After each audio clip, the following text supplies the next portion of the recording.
Bonjour et bienvenue à cette dévotion matinale du mardi. Soyez bénis infiniment, abondamment, richement, triomphalement au nom de Jésus que je prie pour vous afin que la main de Dieu continue à vous bénir, à vous visiter, à prendre soin de vous en cette excellente journée. Que la grâce de Dieu inonde votre vie, que le soleil de justice dont les rayons portent la guérison sur vous, vous inonde et vous couvre dans le nom puissant de Jésus-Christ de Nazareth. Grande est ma joie ce matin de vous retrouver après quelques jours d'absence dû aux problèmes techniques et aux problèmes de santé. Je bénis le Seigneur pour la grâce qu'il me donne de revenir en ce matin afin de vous apporter la parole de vie, la parole de Dieu. Soyez donc bénis au nom puissant de Jésus-Christ. Merci pour tous ceux-là qui prient, qui nous soutiennent, n'est-ce pas, par leur prière, par leur soutien financier. Que le Seigneur vous bénisse abondamment pour vos conseils, pour votre présence, qui nous écoute, pour votre présence, ceux qui partagent. Je prie que Dieu vous bénisse, ceux qui partagent cette dévotion matinale et qui nous contactent pour nous apporter leur soutien. Soyez bénis de manière abondante au nom souverain de notre Seigneur Jésus-Christ de Nazareth. Amen. Mon nom c'est Bled Betchem. Mon contact appel est le plus 237 695 66 15 25. Vous pouvez également me suivre sur YouTube au même nom et aussi par WhatsApp. Pour ceux qui ont des sujets de prière, des problèmes, des soucis, ont besoin de conseils, n'est-ce pas, vous pouvez m'appeler aussi pour un suivi spirituel. Ceux qui veulent nous soutenir, n'est-ce pas, peuvent aussi nous contacter pour le faire. Soyez donc bénis ce matin au nom de Jésus. Dans le livre de Jean, chapitre 14, le Seigneur Jésus-Christ parle à ses disciples et à nous aussi en nous donnant, en nous faisant des meilleures promesses, des promesses d'une vie meilleure. Ce sont des promesses qui nous montrent que Dieu nous aime et qu'il prend soin de nous, qu'il veut prendre soin de nous, n'est-ce pas? Il dit ici, dans le livre de Jean, chapitre 14, il dit que votre cœur ne se trouble pas, que votre cœur ne se trouble point. C'est ce que le Seigneur veut pour toi. Il veut que ton cœur ne soit pas dans le trouble. Il dit, croyez en Dieu et croyez en moi. Ayez foi en Dieu et ayez foi en moi. Pourquoi es-tu troublé? Pourquoi as-tu peur alors que Dieu est là, alors que le Seigneur Jésus-Christ est là? Il dit, que votre cœur ne se trouble pas, que votre cœur ne s'ébranle pas, que votre cœur ne perde pas patience, que votre cœur ne se décourage pas. Croyez en Dieu et croyez en moi. N'ayez pas peur, même si vous voyez autour de vous des difficultés, même si vous voyez autour de vous de la diversité. Ayez foi en ce Dieu, ayez foi en votre Père, parce qu'il prend soin de vous. Ne craignez pas du lendemain, car Dieu, le lendemain appartient à Dieu. Dieu prend soin de votre lendemain. Ne craignez pas votre situation présente, parce que Dieu est capable de transformer tout ce qui est contre vous à votre avantage. Dans Matthieu chapitre 6, il dit que ces choses-là, n'est-ce pas, donc nous recherchons, ce sont les païens, n'est-ce pas, qui s'en inquiètent, mais pour vous, votre part, c'est où? C'est le Seigneur, votre part, c'est Dieu. Il dit, verset 34, ne vous inquiétez pas pour le lendemain, n'est-ce pas? Le lendemain se souciera de lui-même. À chaque jour suffit sa peine. Ça, c'est Matthieu 6, verset 34. Ou verset 33, il dit, faites donc du règne de Dieu et de tout ce qui est juste à ses yeux votre préoccupation première et tout le reste vous sera donné par-dessus toutes choses. Donc apprenons à ne pas nous inquiéter, mais en toutes choses, confions-nous à Dieu. Vous voyez que concernant les choses terrestres, Dieu nous dit, ne vous inquiétez pas. Concernant notre avenir, Dieu dit, ne vous inquiétez pas. Concernant votre lendemain, votre lendemain, il dit, ne vous souciez de rien. Il prend soin de vous. Il prend lui-même soin de vous. Il s'occupe de vous. Voilà pourquoi ce matin, j'aimerais que vous puissiez, n'est-ce pas, avoir des regards fixés sur le Seigneur, avoir des regards pleins d'espérance, pleins de foi, pleins de confiance pour un lendemain meilleur, pour un lendemain florissant. Alors ce matin, que la grâce de Dieu continue à vous inonder. Dans Jean 14, donc, Jésus parle à ses disciples, à ceux-là qui ont cru en lui, à ceux-là, n'est-ce pas, qui marchent avec lui. Il leur dit, n'ayez pas peur, soyez en paix, car dans la maison de mon Père, il y a beaucoup de demeures.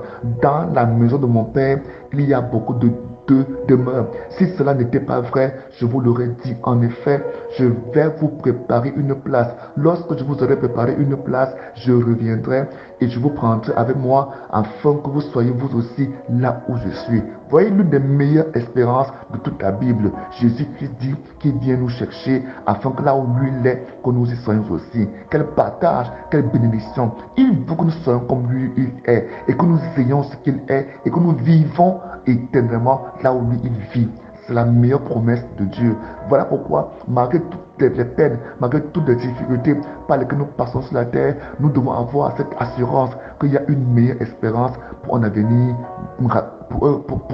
pour un avenir radieux, pour un avenir meilleur. Il dit, dans la demeure de mon Père, dans la maison de mon Père, il y a plus de demeures, il y a plus de demeures. Et il dit, je m'en vais vous préparer une place. Et quand je vous aurai préparé une place, je reviendrai vers vous et je vous prendrai. C'est lui-même qui reviendra. Il n'enverra pas quelqu'un. Oh, quel amour! Il n'enverra pas des huissiers venir nous chercher, mais c'est lui-même qui viendra nous chercher afin que là où il est, nous aussi nous soyons. En tant que chrétiens, nous ne devons pas avoir peur du lendemain, nous ne devons pas avoir de la crainte concernant le lendemain, parce que le lendemain, Dieu a déjà pris soin. Il sait que tu en as besoin, il connaît tes besoins humains. Il connaît tes besoins éternels. Voilà qu'ici Jésus a déjà pourvu à nos besoins éternels. À combien plus fort de raisons ne pourra-t-il pas à nos besoins physiques, à nos besoins terrestres? Alors, ayons confiance en lui. Il dit ici au verset 3, lorsque je vous aurai préparé une place, je reviendrai. Je reviendrai.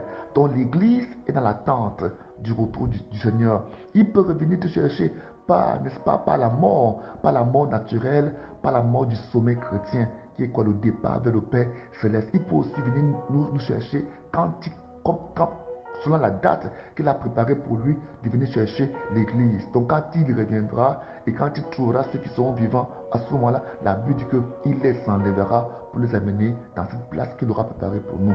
Il dit, je m'en vais vous préparer une place. Et quand vous aurez préparé cette place-là, je reviendrai vous chercher. Je reviendrai vous chercher. Alors vivons en attente de ce retour du Seigneur Jésus. Vivons pas dans la crainte, mais dans l'assurance que quel que soit l'heure, le jour, le lieu, quand il viendra nous chercher, qu'il nous trouve prêts pour qu'on rentre dans notre véritable demeure éternelle. Il dit, je reviendrai et je vous prendrai avec moi afin que vous soyez vous aussi là où je suis. Afin que vous soyez vous aussi là où je suis. Amen.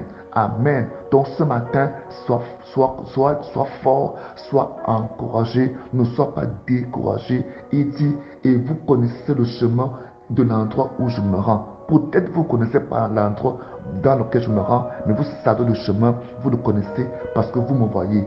Voilà pourquoi, n'est-ce pas, il leur dit, ce chemin, c'est Jésus, c'est moi, je suis le chemin, la vie et la vérité. Alors ce matin, je voudrais te faire comprendre que recevoir Jésus est la meilleure décision, est la meilleure voie qu'un être humain puisse choisir pendant qu'il vit sur la terre. Il prend soin de toi sur la terre et il te promet une vie meilleure, une vie meilleure, un avenir meilleur dans le ciel, un avenir meilleur même sur la terre. Et même pendant que tu es sur la terre, il est avec toi. Il dit même dans sa parole que quand tu passes dans la vallée de l'ombre de la mort, il est avec toi. Quand tu traverseras le feu, il sera avec toi. Quand tu traverseras l'eau, il sera avec toi. Il est avec toi. C'est la meilleure promesse. Il est notre consolateur, il est notre Dieu, il est notre vie, il est notre avocat. La Bible présente Jésus-Christ comme étant notre avocat, comme étant notre guide, comme étant notre conseiller, comme étant, n'est-ce pas, celui qui nous nourrit, qui prend soin de nous. Alors ce matin, soyez bénis, soyez abondamment bénis au nom puissant de Jésus-Christ de Nazareth. Amen. Père, je te présente toutes ces personnes qui m'ont suivi afin que ton esprit, oh Dieu, les inonde, afin que ton esprit, oh Dieu, les inonde pour les guérir. Je prie pour tous ceux qui sont malades, éternel Dieu, je prie afin que ta grâce, Père, se manifeste maintenant dans leur vie et qu'ils soient guéris littéralement de toute maladie, quelle que soit leur maladie, quels que soient les problèmes. Saint-Esprit, je prie de toucher ces personnes qui sont en train de m'écouter actuellement par ta main puissante et les guérir. Je viens prier afin que tout démon dans la vie soit chassé, les abandonne complètement. Au nom de Jésus-Christ, je prie pour la guérison interne, la guérison financière, matérielle, humaine, physique. Au nom de Jésus-Christ, que la grâce de Dieu soit sur vous, que la grâce de Dieu demeure sur vous, dans le nom de Jésus. Pour tous ceux qui ont besoin de plus de suivi, ceux qui ont besoin de plus, n'est-ce pas, d'enseignement, vous pouvez aller sur YouTube avec le nom dont que j'ai donné au début de l'émission. Cliquez sur le nom sur YouTube et suivez des enseignements. Soyez bénis au nom de Jésus-Christ. Amen.